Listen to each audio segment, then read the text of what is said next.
December 19, 1944, the Ardennes, Belgium. Snow falls in heavy silence, coating the forest in white. Beneath the trees, the ground trembles with the rumble of engines. Dozens of German Panzers, black crosses painted on their hulls, advance slowly through the mist. Their crews are confident, veterans of years of armored dominance. Inside one Panzer IV, the air smells of oil and sweat. The gunner wipes frost from his sight and peers through the haze. Ahead lies a ruined Belgian village, its chimneys cold, its streets empty. Somewhere beyond those walls, they believe, the Americans are retreating again, but the forest hides something new. From behind a half-frozen hedgerow, a small group of American infantrymen crouch low. In their hands, strange tubes of steel, bazookas. A single streak of flame cuts through the fog, striking a Panzer's side armor. The explosion rips through silence, echoing off the snow-covered trees. At the same time, from another ridge, a lighter, faster shape moves, the M18 Hellcat. Its engine roars, its gun flashes once, twice. The second Panzer bursts into flame. For the first time, the hunters of Europe are being hunted, and the German crews realize the battlefield has changed. By the winter of 1944, the German army stood on the edge of desperation. The Reich had lost the East to the Red Army's relentless advance. In the West, Allied forces had landed in Normandy, swept through France, and were now pressing toward Germany's industrial heart. Yet Adolf Hitler believed one bold strike could turn the tide. He chose the Ardennes, the same dense forests and rolling hills that had concealed German advances in 1940, would now serve once more as a stage for surprise. On December 16, 1944, more than 200,000 German troops and nearly 1,000 armored vehicles surged through the mist and snow of Belgium and Luxembourg. Their goal: split the Allied front, capture Antwerp, and force a negotiated peace before the Allies reached the Rhine. To many German tank crews, it felt like a final chance for redemption. They had faith in their machines, the Panzer IV, the Panther, and the Tiger, armored beasts whose thick plates and powerful guns had dominated the Eastern Front. The Tiger I could destroy enemy armor at ranges over 2 kilometers. The Panther, with its sloped armor and 75mm KWK-42 gun, was the perfect balance of speed and lethality. Even the aging Panzer IV still struck fear into Allied soldiers. Opposing them were American units stretched thin. Many were fresh recruits or rear-echelon troops recovering in quiet sectors. The Ardennes had been considered a ghost front, a place of rest after the brutal campaigns in France. Few believed the Germans still had the strength to mount a large-scale counterattack, but the Americans had something the Germans didn't expect: doctrine shaped by necessity and technology. By late 1942, the U.S. Army had realized it could not outmatch the Germans in tank design alone. The Sherman, America's standard medium tank, was reliable and mobile but lightly armored compared to German counterparts. Instead of competing in thickness of steel, American engineers and tacticians looked to flexibility, coordination, and innovation. One result was the Tank Destroyer Command, a unique branch designed not to fight tanks head-on, but to outthink and outmaneuver them. The idea was simple: use speed and firepower to ambush enemy armor before it could strike. Rather than slugging matches between titans, tank destroyers would dart in, fire, and disappear, a doctrine of mobility rather than brute force. The weapon that embodied this thinking was the M18 Hellcat, developed by Buick and introduced in 1944. The M18 was the fastest armored vehicle of the war. Capable of reaching over 55 miles per hour on road, it could reposition faster than any tank on the battlefield. Its open-topped turret reduced weight, allowing exceptional agility, though at a cost. Its armor was so thin that even heavy machine gun fire could penetrate it. But its 76mm gun could destroy a Panther or Tiger if aimed precisely. In the hands of skilled crews, the Hellcat was a ghost, striking, vanishing, then striking again. Meanwhile, at the infantry level, another innovation had quietly revolutionized combat: the M1 Bazooka. The first American infantry rocket launcher, the Bazooka gave ordinary soldiers the ability to destroy tanks at close range. It fired a shaped charge warhead that focused explosive energy into a narrow jet, capable of piercing several inches of armor. Early versions had limited effectiveness, but by 1944, improved models like the M9A1 were deadly against side and rear armor. For German tankers used to crushing opposition with overwhelming firepower, This new reality was shocking. Tanks that once roamed freely across open terrain now faced an invisible enemy hiding behind every hedge and wall. The battlefield itself had turned against them. By the time of the Ardennes offensive, American units had learned to coordinate their tools with precision. Hellcats operated alongside infantry and artillery, guided by reconnaissance and radio. When German armor advanced through towns or narrow roads, infantrymen armed with bazookas would ambush them from concealed positions. When the Panzers turned to face these threats, the Hellcats struck from flanks. It was a brutal game of adaptation, mobility versus armor, innovation versus tradition. But in December 1944, the stakes were far higher than tactics. The Battle of the Bulge was Hitler's last gamble in the West. If the Allies could hold, the road to Germany would open. If they failed, the war might drag on for another year. The Germans launched their assault with grim determination. In the opening days, the fog of winter favored them. American radar and air reconnaissance were grounded by bad weather, and German units made deep penetrations. The small town of Bastogne became surrounded. The roads filled with wrecked trucks and burning villages. For a time, it seemed the German panzers might break through entirely. Columns of panthers rolled across the snowbound forests, their turrets glinting in pale sunlight. Civilians fled, artillery echoed through valleys, and American lines faltered. Yet the deeper the Germans advanced, the more they exposed themselves to counterattacks. The terrain that had once offered concealment now trapped their armor in narrow roads and frozen villages. Fuel shortages slowed their advance, and everywhere American resistance hardened, not in massed tank battles but in ambushes, small strikes, and coordinated defense. By late December, the weather cleared. Allied aircraft returned to the skies, strafing convoys and bombing fuel depots. And on the ground, the Hellcats began to hunt. From snow-covered ridges and forest trails, the 705th Tank Destroyer Battalion and others moved to intercept German armor near Bastogne. In one engagement near Assenois, Hellcats flanked advancing panzers, firing from hidden positions before retreating into cover. In less than an hour, they destroyed several enemy tanks with minimal losses. German tank crews were bewildered. They had expected frontal confrontations. Instead, they faced opponents who refused to stand still. A Tiger's massive 88mm gun meant little if it could not catch its target, and for the first time, the heavy armor that had once been their greatest advantage had become a liability. As German units pushed deeper into the Ardennes, American infantry ambushes multiplied.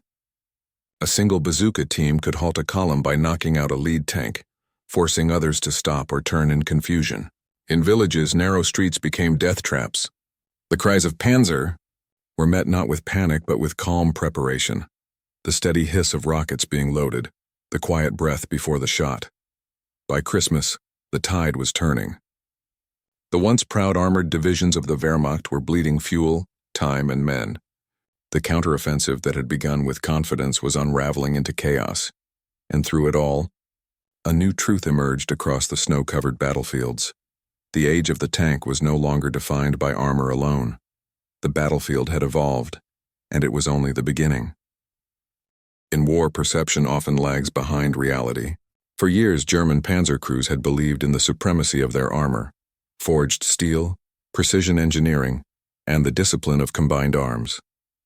They were the hunters of Europe, their confidence grounded in the belief that no Allied weapon could match them face to face. But the Ardennes shattered that myth in snow and fire. Inside the cramped steel shell of a Panther tank, the world was reduced to sound and vibration. The engine's deep growl, the clatter of treads, the smell of exhaust and gunpowder, all constant companions. Crews relied on instinct, training, and coordination to survive.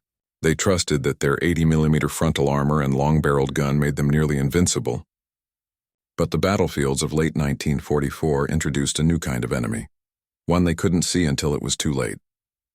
For the Americans, the fight was not about domination, but survival through innovation. The U.S. Tank Destroyer Command had developed its doctrine around mobility, the principle that a faster, lighter vehicle could outthink and outmaneuver a stronger one. The M18 Hellcat, though lightly armored, embodied that philosophy perfectly. It wasn't designed to trade blows. It was designed to strike and vanish. Crews of the M18 were young, often in their early 20s, but highly trained. Their training emphasized reconnaissance, coordination, and rapid communication. They were taught to use terrain, camouflage, and speed to exploit the weakness of the heavy panzers, their slow turret traverse and poor fuel efficiency. The Hellcat's radial engine roared like a thunderstorm, capable of propelling it faster than most trucks of the time. Its 76mm M18 gun, firing armor-piercing rounds at over 2,600 feet per second, could penetrate the side armor of a Panther at 800 meters. But success depended on nerve and timing. When enemy tanks appeared, Hellcat crews didn't wait for perfect conditions. They acted fast, hit, relocate, hit again. Sometimes they fired from behind hedgerows or barns. Other times they dashed across open ground under fire, relying purely on speed to stay alive. It was a deadly ballet, one that demanded both courage and calm precision. Meanwhile, infantrymen, the unsung backbone of every engagement, had begun to redefine how close combat with tanks was fought. Bazooka teams were no longer a curiosity. They were a standard part of every American unit. Often working in pairs, they used stealth and terrain to close within 100 yards of their targets. The process was methodical. One man carried the launcher, another the ammunition. They waited for the right moment, when a tank's side or rear armor was exposed or when it slowed to navigate a turn. The distinctive whoosh of a rocket firing echoed briefly before impact. When successful, the shaped charge created a narrow jet of molten metal that pierced armor and ignited fuel or ammunition inside. In the Ardennes, such tactics turned forests into traps. German tanks maneuvering through narrow roads lined with snow-laden firs often advanced blind. Smoke, snow, and confusion made visibility nearly impossible. American soldiers, hidden behind logs or stone fences, waited in silence until the last possible moment. The first hit would cripple a tank's tracker engine. The second, fired seconds later, often sealed its fate. For German crews, these encounters were terrifying. They described in post-war interviews the sensation of sudden impact, the metallic thud, the spray of sparks, the blinding flash, followed by the acrid stench of smoke and burning oil. Some bailed out. Others tried desperately to turn their turrets, only to find another Hellcat's shell striking from the flank. In places like Neuville, Clairvaux, and Bastogne, these small-scale duels decided the fate of entire sectors. The 705th, 609th, and 644th Tank Destroyer Battalions became legends not because they fielded the strongest vehicles, but because they used them with unmatched intelligence. The Hellcat's open-top turret, while dangerous, gave its crew a panoramic view, critical in fast-moving engagements. Commanders could see threats before being spotted themselves. It also meant that Hellcat crews operated as much with their senses as with their instruments. They could smell gunpowder, feel shockwaves, hear ricochets. It was sensory warfare. One German after-action report from the Ardennes described it bluntly. The Americans have a tank destroyer which moves faster than a truck. It attacks from directions impossible to predict. We cannot fight it in the same way we fight Shermans. This realization struck deep. For the first time since 1940, German tank crews began to doubt their battlefield supremacy. But it wasn't just speed and agility. It was coordination. American forces had perfected the art of combining air reconnaissance, artillery, and ground-based radar to track and intercept German movements. Whenever panzers massed for an attack, radio intercepts and forward observers guided tank destroyers and infantry into position. At Bastogne, where the 101st Airborne held under siege, coordination between airborne units and attached tank destroyers created a defensive perimeter that withstood repeated armored assaults. When fog cleared, Allied aircraft joined in, P-47 Thunderbolt swooping low to strafe advancing tanks already damaged or disabled by bazookas and Hellcats. It was total warfare, mechanical, precise and adaptive. On the German side, even elite units like the Panzer Lehr Division and 2nd Panzer Division found themselves outmaneuvered. Their panzers, despite their armor, became liabilities in the deep snow and narrow roads. Many broke down or ran out of fuel before reaching objectives. Meanwhile, the Americans learned to exploit terrain advantage ruthlessly. In the town of Warden, Hellcats waited until German tanks entered the main street, then ambushed from side alleys, firing point blank. In Rochefort, infantry units used bazookas to block exits, forcing tanks into kill zones. The results were devastating. In one day, an entire company of Panthers was reduced to burning wrecks. The survivors spoke afterward of confusion, of unseen enemies and invisible fire. But perhaps the most striking change came in mindset. By late December, American troops no longer saw German tanks as unstoppable monsters. They were dangerous, yes, but not invincible. Training and communication had turned fear into calculation. A soldier armed with a bazooka understood that courage, patience, and timing could achieve what 1,000 bullets could not. In contrast, German morale began to crack. The constant ambushes, the speed of American counterstrikes, and the growing realization that air superiority would soon return all eroded confidence. Some tank crews abandoned vehicles after minor damage, fearing being trapped inside flaming hulls. Others attempted night advances, only to be detected and destroyed by radar-guided artillery. The battle was no longer defined by who had the thicker armor or the larger gun, but by who adapted faster. This shift in doctrine reflected a larger truth, emerging across all fronts of the war, that technology and flexibility could offset traditional superiority. The same principle that guided Hellcats and Bazookas on the ground would soon guide aircraft radar, code breaking, and proximity fuses in the air. By early January 1945, when German momentum finally broke, the Wehrmacht's once feared tank divisions were a shadow of their former selves. Entire battalions had been decimated not by sheer numbers but by ingenuity, by small, fast teams of Americans using knowledge and adaptability as weapons. And when German commanders reviewed the reports, they were astonished. They had underestimated American weapon design, and more importantly, American willingness to innovate under pressure. One field report from a captured German officer summarized it bitterly. "We built fortresses of steel. They built weapons of speed. Ours were beautiful. Theirs were effective." It was an admission of a profound strategic failure, the failure to evolve. The Ardennes would mark not only the last German offensive in the West, but also the symbolic end of the tank's golden age as an invincible force.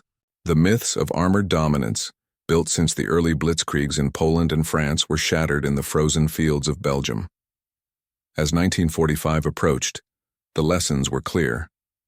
The future of warfare belonged not to the heaviest armor, but to those who could adapt the fastest, strike with precision, and vanish before the enemy could respond. And in that winter of cold smoke and snow, those lessons were written in steel and fire. The morning of December 23, 1944, dawned clear and bitterly cold. The fog that had blanketed the Ardennes for a week finally lifted, and with it came the sound of engines, hundreds of them. To the south of Bastogne, near the small Belgian villages of Assenois and Clochimont, German Panzer columns crept forward through snow-choked roads, their tracks grinding frozen earth beneath the weight of 45 tons of armor. They believed the siege was nearly complete. The 101st Airborne was surrounded, ammunition running low and morale strained. If the German tanks could break through and seize the crossroads at Bastogne, the Allies' western front might collapse. But that morning, something changed. The sky, once a German ally, now belonged to the Americans. P-47 Thunderbolts swept low over the treetops, their machine guns flashing. The earth shook as they dropped bombs on advancing columns. Yet the air attack was only part of the storm. On the ground, a new kind of defense was assembling, and fast, mobile, and invisible until it struck. At 08:30, the 705th Tank Destroyer Battalion, equipped with M18 Hellcats, took positions along the road leading into Bastogne. Their orders were simple: stop the Panzers. The men knew what that meant: hold the line until either relief arrived or they ran out of ammunition. The Hellcats' engines idled low, exhaust curling into the freezing air. Each crew scanned their sectors, guns trained toward the sound of the advancing tanks. Then came the first sight: dark silhouettes moving between trees, the rhythmic clank of treads echoing through the valley. "Hold fire," came the quiet order through the radio. The lead Panzer IV rolled into the open, followed by a second, then a third. Their turrets turned slowly, searching for movement. For a moment, everything was still, the kind of silence that only exists seconds before chaos. Then the first Hellcat fired. The 76mm shell slammed into the side of the lead tank, punching through armor. Fire burst from its hatches, followed by a column of black smoke. Before the others could react, a second Hellcat emerged from cover, firing 2 rounds in rapid succession. The second Panzer erupted in flames. The third veered off the road, its tracks broken. Within 5 minutes, the advance halted. The remaining German tanks reversed into the forest, firing blindly into the snow. But the Americans didn't stay put. They moved, fast. The Hellcats repositioned, engines howling as they flanked the retreating column, firing from new angles before the Germans could locate them. It was a dance of death, the heavy Panthers lumbering to aim, the nimble Hellcats striking like wolves. For the German crews, the experience was surreal. Reports from survivors described the attacks as coming from everywhere and nowhere. One officer wrote later, "We thought the Americans had hundreds of tanks, but there were only a few. They moved like lightning." In nearby villages, the story repeated itself. In Rochefort, a German column entering the town at dawn met American infantry armed with bazookas hidden in doorways and rubble. The first rocket hit a Panther's rear armor, sending shrapnel through its engine compartment. The tank lurched, then stopped. Another rocket followed, hitting the turret ring and jamming it. The crew bailed out into machine gun fire. The narrow streets of Belgian villages became killing grounds. Bazooka teams waited until tanks were less than 50 yards away, close enough to see the frost on their armor, before firing. Sometimes they missed, sometimes they died seconds later. But when they hit, it was devastating. A small group of men with handheld launchers had achieved what once required artillery. By midday, the Germans were reeling. The combination of airstrikes, Hellcats, and bazooka ambushes fractured their formations. Commanders tried to reorganize, but communication lines were broken, fuel was running low, and morale was collapsing. To the west, near Saint-Vith, another decisive engagement unfolded. The 7th Armored Division, supported by tank destroyers from the 814th Battalion, faced repeated attacks from the 2nd SS Panzer Division. The SS, elite and battle-hardened, advanced with confidence, but they were unprepared for what awaited them. The Americans had learned to fight smarter. Instead of engaging in open fields, they used the terrain, wooded ridges, farm roads, and ambush points. Hellcats waited at choke points where German tanks were forced to turn or slow down. The moment a Panther exposed its flank, it was hit. Some Hellcats used decoy tactics, firing, retreating, then ambushing from a different direction minutes later. By the evening of December 23rd, the battlefield around Saint-Vith was littered with burning wrecks. German crews abandoned disabled tanks, their silhouettes dark against the snow, flames flickering in the twilight. For many, it was their first encounter with the full effect of America's evolving war machine. Technology fused with agility and coordination. Even the feared Tiger tanks, with their 88mm guns and invulnerable armor, found themselves vulnerable. While few weapons could penetrate a Tiger's frontal plating, its sides and rear were less protected. At close range, a well-aimed bazooka or a flank shot from a Hellcat could disable even these giants. And once immobilized, they became easy targets for artillery or air attack. One German tank commander, Oberleutnant Karl Wegener, later recalled, "It was not their weapons that shocked us. It was how they used them. We would spot a flash, turn our gun, and they were gone. Then the next shot would come from another direction. We were fighting ghosts. The ghosts, however, were very real and relentless." By Christmas Eve, the siege of Bastogne had turned. American forces, supported by the 4th Armored Division, broke through the German lines to relieve the encircled town. When Patton's troops rolled in, they found the defenders bloodied but unbroken. The fields around Bastogne were strewn with destroyed German armor, mute evidence of how the tide had turned. The following days sealed the outcome. With clear skies, Allied air power unleashed devastating strikes on retreating German columns. P-47s and Typhoons strafed roads and bridges. Convoys of Panthers and supply trucks were left burning along frozen highways. Meanwhile, on the ground, American units pressed forward. Hellcats and Shermans pushing the Germans back toward their own borders. The so-called Wacht am Rhein, Hitler's last grand offensive, was collapsing. But beyond the tactical victory, something deeper had shifted. The myth of the German tank as an unstoppable weapon was shattered. The Ardennes had proven that armor alone could not guarantee victory. The battlefield now belonged to speed, coordination, and information. When German crews reported their defeats, they struggled to explain them. How could small, thin-skinned vehicles destroy Panthers and Tigers? How could infantry with shoulder-fired rockets stop entire armored columns? The answer lay not in material superiority, but in adaptation, something the German army, drained by years of war, could no longer match. By early January 1945, the counteroffensive was over.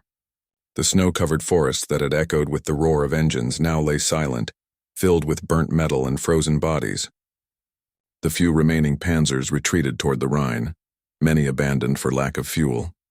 For the American tank destroyer crews, the cost had been high. Dozens of Hellcats were lost, many burned out where they had stood. Yet their impact was undeniable. Their speed, accuracy, and daring had turned what could have been a catastrophe into a decisive stand. In war diaries, the transformation was evident. Soldiers no longer spoke of German tanks with dread. Instead, they spoke of opportunity, of ambush, of mobility, of initiative. The Battle of the Bulge became not just a clash of armies, but a turning point in how modern warfare was understood. It revealed that strength was no longer defined by weight or armor, but by how intelligently a force could use its tools. By the time the snow melted, Germany's armored might was finished. The Panthers that once roared across Europe now lay rusting in frozen fields. The Hellcats and Bazookas that stopped them became symbols of a new kind of war, fast, adaptive, and unforgiving. The age of the Blitzkrieg was over, and in its place emerged a doctrine that would shape every future battlefield: mobility over mass, speed over strength, information over intimidation. The shock felt by those German crews on that moment when steel and confidence shattered under the weight of innovation would echo long after the guns fell silent. The Ardennes offensive ended not with a grand surrender but with exhaustion. By mid-January 1945, the once proud spearhead of the Wehrmacht had burned itself out against the iron will and ingenuity of the Allied defense. The great gamble, Hitler's final throw of the dice, had failed. Across Belgium and Luxembourg, the forests were silent again. The snow that had hidden movement now covered wreckage. Blackened tank hulls half buried in ice, helmets scattered along roadsides, frozen rifles still clutched in lifeless hands. The smell of fuel and smoke lingered in the cold air for weeks. American and British patrols moved cautiously through the aftermath. Each village liberated told the same story: shattered homes, broken armor, and civilians emerging from cellars, faces pale from hunger and fear. But among Allied troops, something else was visible: confidence. They had faced the best Germany could muster and survived. More than survived. They had won through skill, adaptation, and coordination. The official reports that followed painted a staggering picture of destruction. The Germans lost around 600 tanks and assault guns. Many abandoned when fuel ran out or immobilized by enemy fire. The Allies lost about half that number, but far fewer crews perished. The Americans' ability to recover and repair vehicles meant that even damaged units returned to battle within days. The Battle of the Bulge had cost Germany nearly 100,000 men, killed, wounded, or captured. The Allies suffered around 80,000 casualties, but the difference lay in recovery. The United States could replace its losses. The Reich could not. For the German tank arm, the defeat was deeper than numbers. It was psychological. In the early years of the war, the Panzer divisions had embodied everything the Wehrmacht stood for: speed, precision, and invincibility. The thunder of their advance across Poland, France, and Russia had seemed unstoppable. But in the Ardennes, that legacy ended. The same machines that once symbolized dominance now represented futility. Panthers, Tigers, and Panzer IVs, masterpieces of engineering, were stranded on roadsides, destroyed by weapons half their cost and a fraction of their weight. The German crews who survived were stunned by what they had witnessed. Captured after-action interviews reveal a tone of disbelief. We hit them, but they came back faster than we could reload. Our shells went through their armor, yet they fired again before we could traverse. They were everywhere, not tanks, shadows. Those shadows were the Hellcats, the fastest armored vehicles of the war. Their tactics had outpaced German doctrine. The Wehrmacht, still structured around massed armored thrusts and rigid command, could not adapt to the Americans' decentralized, fast-reacting style of warfare. And it wasn't just the machines, it was the mindset. The U.S. Army's decentralized command allowed lower officers and sergeants to make rapid decisions. Tank destroyer crews didn't wait for orders from headquarters. They acted on instinct, guided by training and real-time communication. When they saw opportunity, they struck. When danger grew, they moved. That kind of agility, born from doctrine and trust, became the new standard for warfare. Meanwhile, the bazooka had changed the psychology of the battlefield. Before 1943, infantry faced tanks with fear and resignation. A German Panzer rumbling toward your position meant death unless artillery or air support intervened. But with the bazooka, that balance shifted. A small team, even a single soldier, could now cripple a tank. The result was empowerment. Reports from U.S. infantry divisions after the bulge often mention how morale improved once anti-tank weapons became widespread. Soldiers knew they could fight back, even against the most feared machines. It was not just technological progress. It was psychological liberation. For the Germans, it was the opposite. The realization that their heavy armor, their pride and symbol of dominance, could be defeated by small, portable weapons, shattered morale. The myth of invulnerability was gone. Tank crews began to dread close-quarters combat, where every hedge or corner might conceal a bazooka team. The terrain that once favored them now became a nightmare. Even in retreat, the Panzers struggled. Allied air supremacy returned as weather cleared. Every daylight movement risked destruction from above. Pilots of the 9th Air Force and RAF Typhoon squadrons hunted convoys, their bombs and rockets turning roads into infernos. In January 1945, one Luftwaffe officer wrote bitterly in his diary, "Our Panzers are hunted from the sky, burned on the ground, and ambushed in the woods. We built fortresses. They built tools. The result is the same." The American command recognized what the Battle of the Bulge had proven. Technology alone was never enough. Integration was key. Radar-guided artillery, air-ground coordination, mobile anti-tank tactics, and disciplined communication had fused into a single war machine. This synthesis was reflected in General Eisenhower's assessment after the battle. It was not a question of who had the better tank, but who had the better system. The system he referred to was the Allied capacity to adapt in real time, to turn chaos into opportunity. After the Ardennes, the U.S. Army began refining this model even further. The tank destroyer command was reevaluated. Its lessons fed into post-war doctrine that would shape the Cold War era. The idea of mobility-based anti-armor warfare evolved into modern mechanized tactics. Strike fast, coordinate and use combined arms to overwhelm. But beyond the strategy and steel, the human cost remained immense. In the forests around Bastogne, local villagers buried soldiers of both sides. Some graves were marked with wooden crosses, others with makeshift helmets placed atop rifles. The dead lay side by side, Germans in field gray, Americans in olive drab, indistinguishable in the frozen mud. In one field near Foy, a single burnt Tiger tank stood for months after the battle. Children from nearby villages would walk past it on their way to school, its twisted turret a monument to the arrogance of war. War correspondents who toured the Ardennes in February 1945 described the sight as haunting. Roads lined with destroyed tanks resembled graveyards of steel, mute evidence of the world's most mechanized slaughter. Yet among the wreckage, something profound was emerging, a new philosophy of combat, born from necessity, tempered by blood. By spring, as Allied forces crossed the Rhine and entered Germany, remnants of Panzer divisions continued to fight. But their power was broken. Fuel shortages, lack of air cover, and relentless Allied mobility turned every engagement into a delaying action. When the war finally ended in May 1945, the German armored corps, once the pride of Europe, lay in ruins. Out of the 45,000 tanks built by the Reich during the war, fewer than 2,000 remained functional. The rest were destroyed, abandoned, or captured.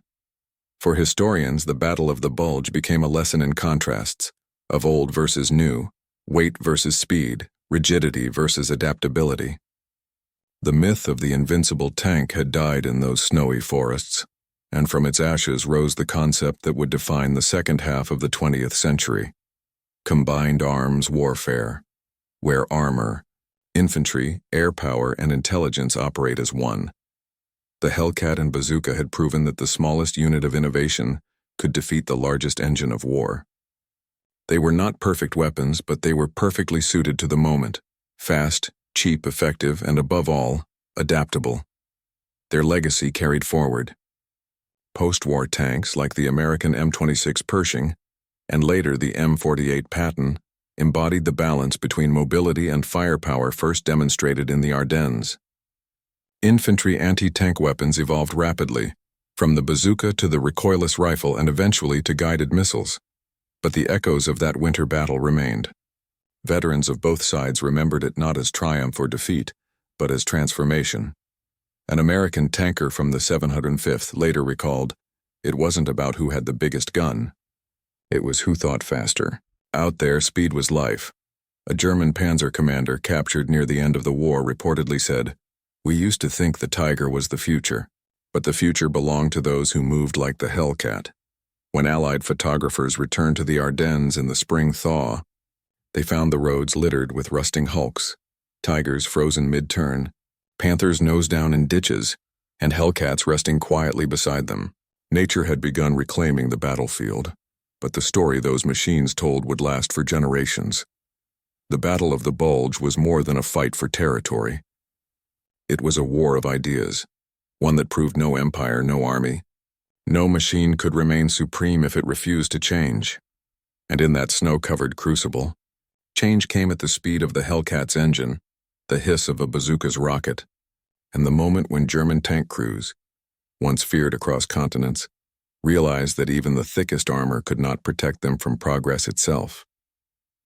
When the guns finally went silent in 1945, Europe lay in ruins. The forests of the Ardennes were quiet again. The snow melted into mud, and the twisted remains of tanks sank slowly into the earth. But within that silence, something profound had changed, not just in the outcome of the war, but in the very nature of how wars would be fought. The German tank crews who had once believed in the invincibility of steel were forced to confront a new truth. The battlefield had become a contest of ideas, not armor. The heavy panzers that had once defined blitzkrieg, the thunderous symbol of German dominance, had been humbled by lighter, faster, more adaptive enemies. The M18 Hellcat, a thin-skinned machine powered by speed and audacity, had rewritten what superiority meant. And the bazooka, a simple tube carried by an infantryman, had turned every soldier into a tank killer. The Battle of the Bulge had proven a fundamental law of modern warfare, that innovation, not tradition, decides survival. The Americans did not defeat the Panzers by matching their weight, but by breaking their rhythm. They fought on their own terms, flexible, fast, and unorthodox. The Germans had built monuments of engineering.